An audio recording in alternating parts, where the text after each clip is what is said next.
నమో వాసుదేవాయ.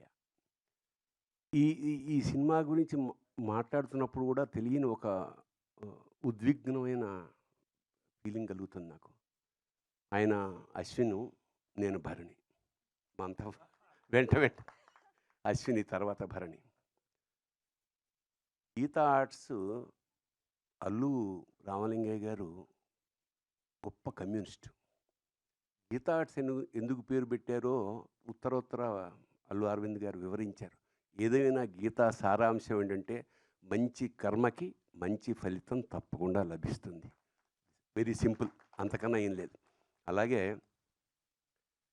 వేటూరి మహానుభావుడు ఏనాడైతే అరవింద్ గారి గురించి ఒక్క లైన్ చెప్పాడు. అది జీవితాంతం మర్చిపోలేను.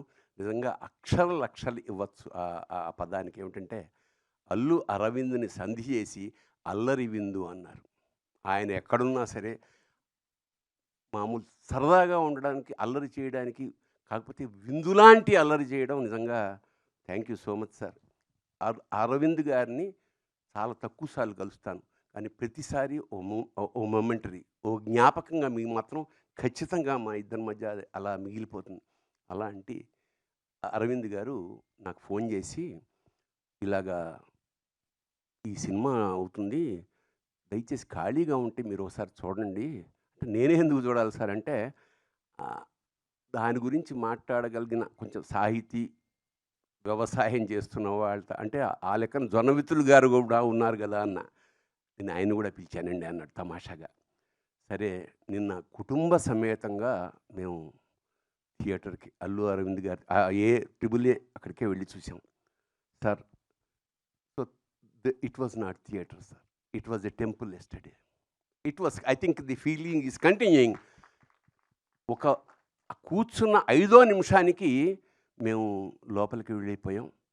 ఏనాటి భక్త ప్రహ్లాద, ఎస్వి రంగారావు, నరసింహస్వామి, ఆ రోజారమణి, జీవము నీవే కదా అన్న పాట అక్కడ మొదలైపోయింది నాకు. అలా వస్తూనే ఉంది ఒక్కొక్క సీను. ఇది సినిమా తీశారా లేకపోతే సాక్షాత్కారం జరుగుతోందా మాకు అర్థం కాలేని ఒక అద్భుతమైన లోపలికి వెళ్ళిపోయాం. దాదాపు ఒక 20-30 సార్లైనా కళ్ళు చెమర్చే ఈ భావన, the way how you tackled అంటే కొత్త డైమెన్షన్స్. ఇప్పుడు ఇందాక అమ్మాయి చెప్పింది మా యాంకర్, వాడిని విష్ణు ఎత్తుకోవడం వరకు ఆ కళ్ళల్లో ఆయన చూపించిన ఆర్ద్రత నిజంగా విష్ణువు అంటే తప్పకుండా మనకి దర్శనం అవుతుందా అని మేము జన్మలు ఋషులు తపస్సు చేస్తే ఎలా వస్తుందో అలాంటి ఒక గొప్ప తపస్సు చేశాడు అశ్విని. సో మీకు లభించిన అదృష్టం కాదు సార్, యావత్ ప్రపంచానికి కూడా విష్ణుమూర్తిని, నరసింహస్వామిని దర్శనం చేయించేశారు.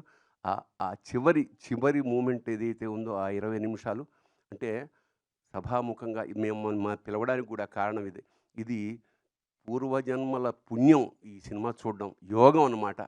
ఖచ్చితంగా ఒకసారి కాదు, ఎన్నిసార్లు మేము చూడాలో నాకే తెలియట్లేదు. ఎన్నిసార్లు చేసినా కొత్త ఎక్స్పీరియన్స్. ప్రతి క్షణాన్ని ఈ మధ్యకాలంలో ఎంజాయ్ చేసిన పరిపూర్ణమైన సినిమా ఇది. ఆ గ్రాఫిక్స్ జనరల్గా ఏమిటంటే గ్రాఫిక్స్లో చాలా రకాల లోపాలు ఉంటాయి, కానీ ఇక్కడ ఏమంటే ఆ భావాలతోటి, వాళ్ళ కదలికలతోటి, ఆ డీటెయిల్స్ తోటి, ఆ కళ్ళల్లో ఉండే కరుణతోటి మొత్తం కబ్జా చేసేసారు మా మనస్సులు, హృదయాలు ద్రవించేసాయి. ఇంకా చివరికి ఇది మహావతారం ఎందుకని పెట్టారా, అవతారమే కదా అంటే నిజంగా అంత పెద్ద నారసింహుణ్ణి నా జీవితంలో చూశారు. గాను స్క్రీన్ అంతా నిండిపోయి విశ్వరూప సందర్శనం ఏకకాలంలో ఎలా జరిగితే ఎలా ఒళ్ళు గగరు పుడుతుందో అలా ఒక ఉద్వేగానికి లోనైపోయాం. నిజంగా ఇది రసాత్మకం, కళాత్మకం. ఇంకోటంటే ఒక్క విషయం చెప్పాలి, ఇది తీసిన వాళ్ళు, చేసిన వాళ్ళు, రాసిన వాళ్ళు, తీసిన వాళ్ళు, చూసిన వాళ్ళు కూడా ధన్యులే. అంత అంత అంత గొప్ప అనుభూతిని కలగజేసినగా సార్. నిజంగా ఎప్పుడో తప్ప సినిమాలకి వెళ్ళమండి. ఏదో రెగ్యులర్గా అదే వృత్తి కదా, పెద్ద సినిమా ఏం చూస్తాను అన్న అంటే మిఠాయి కుట్టువాడు మిఠాయికి షాపు తిన్నట్టు. బట్ నిన్న వెళ్ళకపోయి ఉంటే మా జీవితంలో చాలా కోల్పోయి ఉండేవాళ్ళమేమో అనిపిస్తుంది. తప్పకుండా మళ్ళా చూడాలా. అంతా అయిపోయి సార్ మేము సినిమా బయటకు వస్తుంటే మా మనవడు కూడా వచ్చాడు, 3 ఏళ్ల వాడు. వాడిని జొన్నవిత్తులు గారు అడిగారు లిఫ్ట్లో, ఒరే నువ్వు భక్త ప్రహ్లాదుడివా నారసింహుడివా అంటే వాడు అన్నాడు.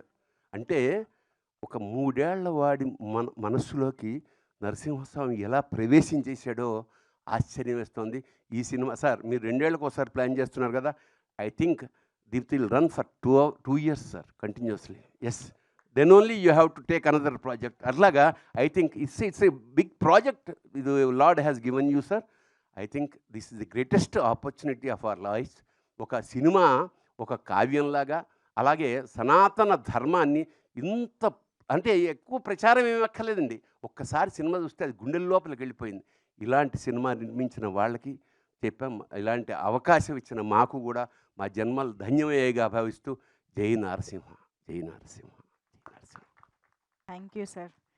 నిజంగానే మళ్ళీ 2027లో మళ్ళీ మా ముందుకు సినిమా వచ్చే వరకు కూడా దీన్ని మేము చూసి ఆస్వాదిస్తూనే ఉంటాం, అనుభూతి చెందుతూనే ఉంటాం అని అర్థమైపోతుంది ఈరోజు థియేటర్స్లో చూస్తుంటే కూడా situation. So thank you so much Bharani garu, అత్యద్భుతంగా మా ముందుకి మీ ఎక్స్పీరియన్స్ని తీసుకొచ్చినందుకు కూడా thank you so much sir. మరి ఇప్పుడు ఆలస్యం చేయకుండా జొన్నవిత్తల గారిని మాట్లాడవలసిందిగా కోరుకుంటున్నాము సార్, ప్లీజ్. ఓం నమో లక్ష్మీ నరసింహాయ.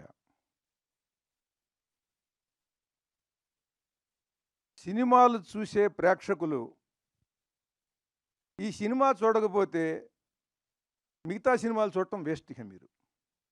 ఇక చూడకండి మిగతా సినిమాలు. ఈ సినిమా చూస్తేనే మిగతా సినిమాలు చూసే అర్హత మీకు. సినిమాలు చూడని వాళ్ళు ఉంటారు పిల్లలు. నేను 10వ ఏట పలానా సినిమా చూశాను, 11వ ఏట పలానా సినిమాని చూశాను అని చెప్పుకుంటారు పెద్ద అయిన తర్వాత, నా మొట్టమొదటి సినిమా అని. అలాంటి పిల్లల్ని తీసుకొచ్చి మొట్టమొదటి ఈ సినిమా చూపించండి వాళ్ళకి. సినిమాలు ఇంకా ఇప్పుడేం సినిమాలు చూస్తామండి అని ఒక 80 ఏళ్ళు లేదా 75 ఏళ్ళు బాగా మెచ్యూరిటీ వచ్చి ఐఏఎస్లు, ఐపీఎస్లు, వేరే వేరే బిజినెస్ పీపుల్ అందరూ కూడా రిలాక్స్ అయిపోయిన వాళ్ళు సినిమాలు ఏం చూస్తాం అనుకుంటారు. మీరందరూ కదిలొచ్చి ఈ సినిమా చూడండి. సెక్స్, వైలెన్సు ఈ రెండిటి మీద ఆధారపడినటువంటి సినిమాలు నడుస్తున్నాయి ప్రపంచవ్యాప్తంగా. మన దేశం కాదు, మన భాష కాదు. సెక్స్ ఎప్పుడు చేయాలి అనేది ఎవరికన్నా తెలుసా? ఎలా చేయాలి అనేది మీరు యూట్యూబ్లోకి వెళ్తే బోల్డంత ఉంటుందండి. ఎప్పుడు చేయాలి, ఎప్పుడు చేస్తే ఏ రకమైన రిజల్ట్ ఉంటుంది అనేది ఎవరికన్నా తెలుసా? అక్కడ తీసుకున్నాడండి ఆ డైరెక్టర్ గారు. ఇవాళ ప్రపంచానికి ఏం కావాలో, స్త్రీ పురుషుల మనోభావాల యొక్క ప్రభావం గర్భవతి మీద ఎలా ఉంటుంది, లోపల ఉండేటువంటి శిశువు మీద ఎలా ఉంటుంది అనేటువంటిది అది మూలం. నరసింహస్వామి కథ దాని మూలం అక్కడ ఎత్తుకున్నటువంటి ఆ మహానుభావుడు అండి ఆ డైరెక్టరు.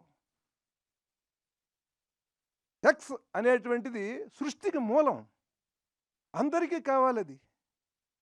అందరూ ఆరాటపడతారు. ఆ ఆరాటపడటంలో తొందరపడితే సమయం కాని సమయంలో గనక అలా చేస్తే ఎటువంటి విపరీత పరిణామం మొదలవుతుందో, ప్రపంచానికి ఎటువంటి విధ్వంసాన్ని సృష్టించేటువంటి వాడు జన్మిస్తాడో అది చెప్పి, అలా జరగటం వల్ల ఇలాంటి వాడు పుట్టాడు అని చెప్పి అక్కడి నుంచి ఆ కథని మహాద్భుతంగా నడిపించాడండి ఆ దర్శకుడు. సినిమాలు చూస్తే మనం అందరం కూడా టెర్మినేటర్ 2 ఆహా ఓహో అద్భుతం అంటాం. ఏమిటా టెర్మినేటర్ 2? పరమాద్భుతంగా తీశాడు జేమ్స్ కెమెరాన్. ఎంత భక్త ప్రహ్లాదుడు నరసింహస్వామి కథలో 1% టెర్మినేటర్ 2 అనేది. ఒక పిల్లవాడిని రక్షించడం కోసం ఆర్నాల్డ్ ష్వార్జ్నెగర్ వస్తాడు, ఒక రోబో. వాడిని చంపడానికి ఇంకో విలన్ రోబో వస్తాడు. కానీ దాంట్లో సెంటిమెంట్ ఏముందండి? పిల్లవాడిని ప్రొటెక్ట్ చేయటం అదొక్కటే సెంటిమెంటు. కానీ ఆ పిల్లవాడిని చంపడానికి ఎవడో వస్తున్నాడు. కానీ ఇక్కడ సొంత కుమారుడు, తనకి పుట్టినటువంటి వాడిని అంత భయంకరుడైన అరివీర భయంకరుడు, ప్రపంచంలోనే పెద్ద విలను, ప్రపంచానికి విలనైన వాడు తన కుమారుణ్ణి చంపటమే ఈ స్టోరీ అండి. ఇట్లాంటి స్టోరీ ఎక్కడన్నా ఉంటుందా? ఈ భూమి మీద ఎటువంటి స్టోరీ ఉందా? కేవలం భారతీయ పురాణ కథల్లో మాత్రమే ఉంటుంది. దాన్ని పట్టుకుని ఆ దర్శకుడు పరమాద్భుతంగా ఆయన చిత్రీకరించాడు. తన కుమారుణ్ణి ప్రపంచంలో ముల్లోకాలని త్రిలోకాలని జయించేటువంటి ఒక మహావీరుడు, రాక్షసుడు తన పసివాడిని చంపలేకపోతున్నాడండి. అది సబ్జెక్ట్ అండి. అట్లాంటి సబ్జెక్ట్ ఎవడన్నా రాయగలడా? అట్లాంటి సబ్జెక్ట్ రాసి ఉన్నది.